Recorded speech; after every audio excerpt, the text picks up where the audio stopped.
За алтаачуудаа энэ өдрийн мэндийг хүргье.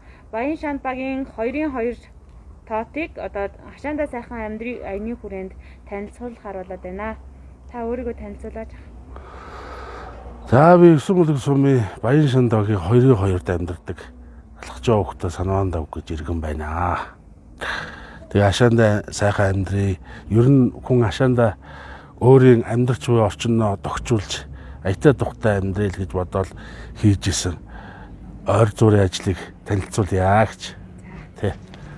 За тэгээд хашаага яг нөгөө нээдэг хаалга бас тэг үүддэг хаалга болгоц өөрөө хийж бас хадаж бодсон. Тэ. За тэгээ өөрийнхөө хашаанд бас ажиллаж амьдарч бас хэдэн жил болсон. Тэгээ би хашаанда энэ урдуур нь ингээ хайлаас мод энэ жил авч тавьсан 108 ширхэг хайлаас мод тарьсан. Тэгээд ер нь тэгээд зүлэгжүүлээ гэд. Тэгээд ер нь аймгийн төвийн хөрсөн дээр юу яад юм бэлээ. Өөрөө нөгөө шим муутай хөрс учраас энүүнийг бас нөгөө ухаж хагалж бор шороо бууц мууц холж найруулж иж. Тэгээ Улаанбаатараас бас зүлэг авчирч зүлэгний үгээр авчирч суулгаад. Тэгээ энэ зүүн нөгөө коронагийн 20-ны үеэр бас гэр бүлийнхээ хүмүүстэй хашаандаа гэртээ зүгээр өвчж байгаа одоо энэ бас хашаагаа догчуулъя гэсэн санаачилгаа тэгээд хийж эхэлсэн. Тэ. За тэгээд манай энэ олимпийн үе таарсан бас хашаандаа нөгөө хүүхдийн сагсны шийд талбай хийхэд олимпийн үе таарсан манай дүүгийн хүүхэд бид надад туслаад 12 дугаар ангийн хүүхэд байгаа. Тэр хүүхэд одоо ингэж бас эм зураг эмблемд хий гэсэн санаачлаг гаргаад хийсэн байгаа. Тэгээд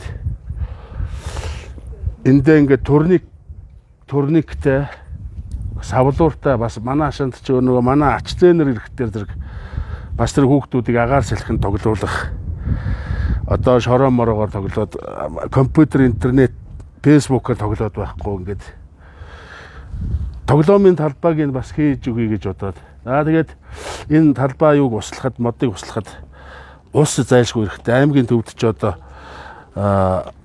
зөөврөөр ус хийдэг учраас 1 тонны сав авсан. За энэ 2 тонны савыг ус нь багадаа тэгээ 2 тонны савыг бас хийж лист төмрөөр хийж будаж бас дээр нэг хүүхдийн одоо дуртай загас дэлбээ мэлбэнийг зурж өгсөн. За тэгээд ер нь цаашд бол бас өөр тийм үлгэрийн баатрууд тоглоомын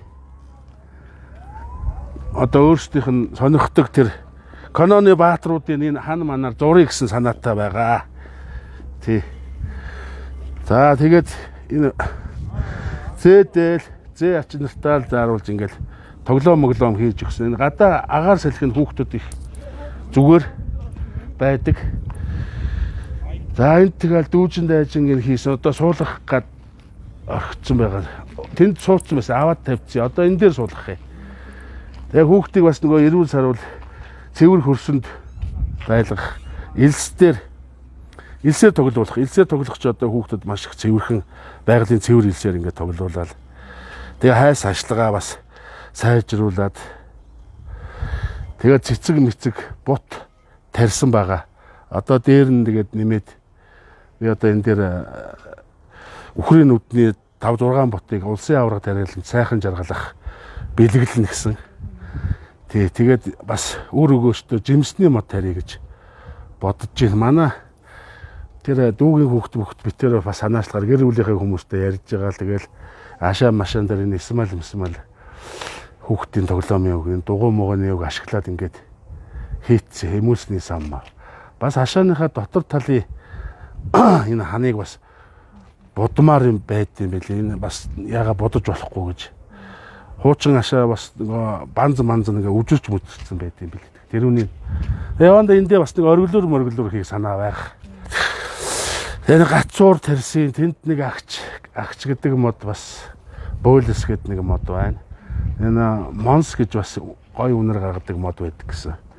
Тэр мэрийг тавиад энэ дээр бас энэ талбай дээр бас нэг хүүхдийн явахад нэг тийм сүйдрвч сарвч хийх санаатай байгаа. Тэгээ яг бас хүмүүс нөгөө хил гайл хагдаад ногоо могоо ч бас ховордож мовордоо. Тэгээд ер нь Монгол хүмүүс бас өөрсдийнхөө боломж олцоогоор өөрсдөө бас хүнс төмсний ногоогоо гарын дорх материал болон өөрсдөө бас хэцээвэл тарж ургуулж тэрнээс идэж уувал бас эрүүл хонс хоолоо юу ногоогоор гэр бүлээ өөрийнхөө хэрэгцээг л хангах хэмжээнд л хүлэмж явуулж байна. Иргэжлээс энэ хашаанаас ийш одоо хаалганаас ийш одоо ингээд бас зүлэгжүүлж энэ бүтэн зүлэгтэй хашаа болгоё гэж бодож байгаа. За тэгээд энэ жил бас хүлэмж тарьсан. Хүлэмжинд ногоо тарьсан. Энэгээр төмс дуун мовон цонгон тарьсан байгаа. Тэгээд за энэ манай хүлэмжийн дотор бол нэг энэ жилдээ яг анхны жил юм байгаа. Туршилт маркер одоо ингээд өгөрцөй тариалсан, помидор тариалсан, салаадны навч тариалсан байгаа.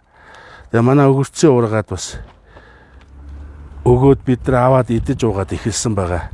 Бас ах トゥ найз нөхөд ирэхтэр шин ногооны салаад малаад хийж өгөх гэх мэтчлэнгээр бас их зүгээр л юм байлаа. Ганцхан усны асуудал жоохон хүндрэлтэй.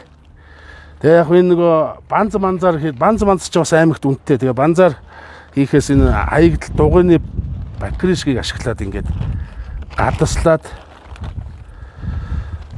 тэгээд энийг хоорондоо холбож байгаа. Тэгээд ийм юунууд хийцэн. Ногооныхоо хайс ашлагыг хийцэн. Тэгээд яг нөгөө анхны жилийн юм жоохон туршлага багтай байж магадгүй. Гэхдээ эх жил бол илүү задгаа талбайд болгож, хөрс бий болгож, бор шороо зөөж ахын тэхэл ажил гарах юм байлээ.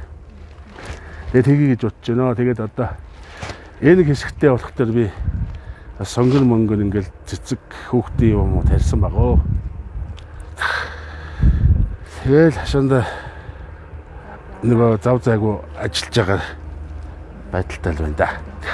Одоо тэгээ 0 бас би сая Улаанбаатарт явсан фэйсбүүкээр ч гэсэн ашаанда сайхан амьдрын хөтөлбөрийн хүрээнд хүмүүс бас гой хийсэн байт юм байлээ. Тэр санаанаар санаа аваад бас өөрөө гишүүнээр илсээд группэд гишүүнээр ороо. Тэгээ одоо 0 мөлийг улсын сууцнд амьдарч байгаа нийтийн байранд амьдарч байгаа хүмүүс шиг бас тийм аятаа тухтай сайхан байлгахын талаар бас хийж болох юм байна гэдэг санаа авчирсан. Одоо тэгээ тэрийг хэрэгжүүлнэ. За тийм байна. За тэгээ алтаачуудаа ер нь хашаандаа сайхан амьдрах хэрэгтэй. Хүн ер нь хашаандаа буюу байгаа орчин тойрондоо цэцэг навч мод бут тарьж хүүхддээрээ ажиллаж гадаа бүгдөө гэр бүлээрээ салхи агаарт ингээд ажиллах нь одоо маш үр дүнтэй бөгөөд гоё байд юм билээ. Би бас хашааныхаа урдлын бодлон хойдлын дотор хэсгийг цагаан шар удаагаар будсан гэгээ ороод бас сайхан л байд юм билээ. Тэгээ хашаа ороогондоо сайхан амьдрцгаахыг хүсээрөөё.